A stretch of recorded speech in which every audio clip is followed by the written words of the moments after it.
ఓం గణానాం త్వాం గణపతిం హవామహే కవిం కవీనాం బ్రహ్మస్తమస్తమం జ్యేష్ఠరాజ బ్రహ్మణానుశృణ్వంతవేద్రసాదనం శ్రీమన్మహా గణాధిపతయే నమః గం గణాధిపతయే నమః ఓం భూం భువాహాం స్వాహాం జనాహాం తపాహాం సత్యం తస్సవితుర్వరేణ్యం భర్గో దేవస్య ధీమహి ధియో యో న ప్రచోదయాత్ ఓం ఆపో జ్యోతిరసోమత బ్రహ్మ భూర్భువః స్వాహాం ఓం భూం భువాహాం స్వాహాం మహాం జనాహాం తస్సవితుర్వరేణ్యం భర్గో దేవస్య ధీమహి ధియో యో న ప్రచోదయాత్. ఓం ప్రేక్షకులకి నమస్కారం. నా పేరు లక్ష్మీ శ్రీనివాస సూరి.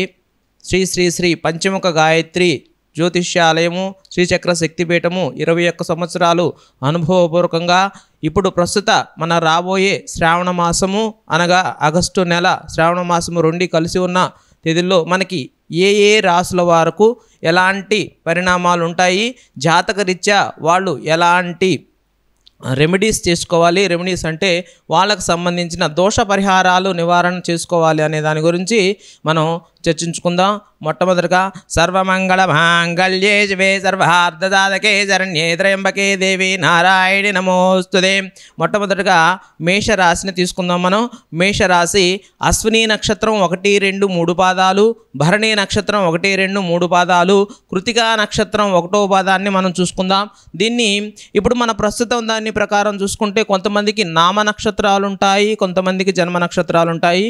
నామ నక్షత్రాలు చూసుకోవాలి అని అనుకునే వాళ్ళు, అంటే డేట్ ఆఫ్ బర్త్ లేని వాళ్ళు కానీ, వాళ్ళ పుట్టిన తేదీ సమయం సరైన ఇది కాకుండా మేము కూడా జాతకాలను తెలుసుకుందాము అని అనుకునే వాళ్ళందరూ కూడా చూ, చే, చో, లా, లీ, లు, లే, లో, లా అనే అక్షరాలతోటి మేషరాశి మొదలవుతుంది.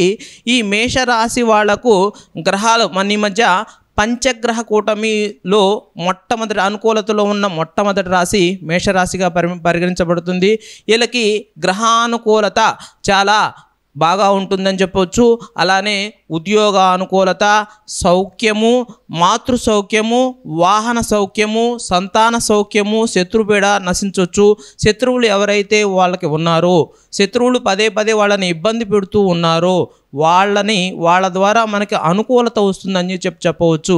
అదేవిధంగా చిన్న మాసాంతంలో చిన్న పొరాపత్యాలు, చిన్న ఇబ్బందికరమైన సమస్యలు, స్వల్ప విరోధాలు, అకారణమైన గొడవలు అంటే మనం ఎలా చెప్పుకోవచ్చు అంటే 20వ తారీఖు నుంచి 25వ తారీఖు లోపు అనగా మీకు సడన్గా ఏదో ఒక కారణంతో, ఒక విపత్తుతోటి ఒక పెద్ద గొడవ అవ్వటం, అది అంతా అయిపోయిన తర్వాత ఇలాంటి చిన్న విషయానికే గొడవ అవుతుంది అని చెప్పేసి మనస్సందిగ్ధత కలిగే అవకాశం ఉంది.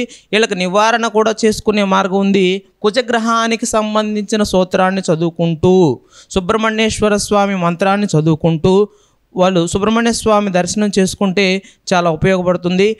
అక్కడికి కూడా కాదు, అక్కడికి మేము వెళ్ళలేము, సుబ్రహ్మణ్య స్వామి దగ్గరికి వెళ్ళలేము, ప్రత్యేకించి మాకు ఈ రెమెడీ ఏంటి, మేము మళ్ళీ అన్నీ మంచి జరగాలి అనుకునే వాళ్ళు ప్రతి మంగళవారము కందులు నానబెట్టి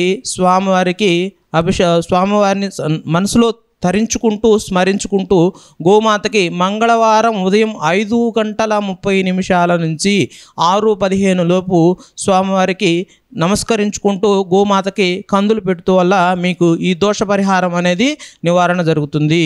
రెండవ రాశి మనం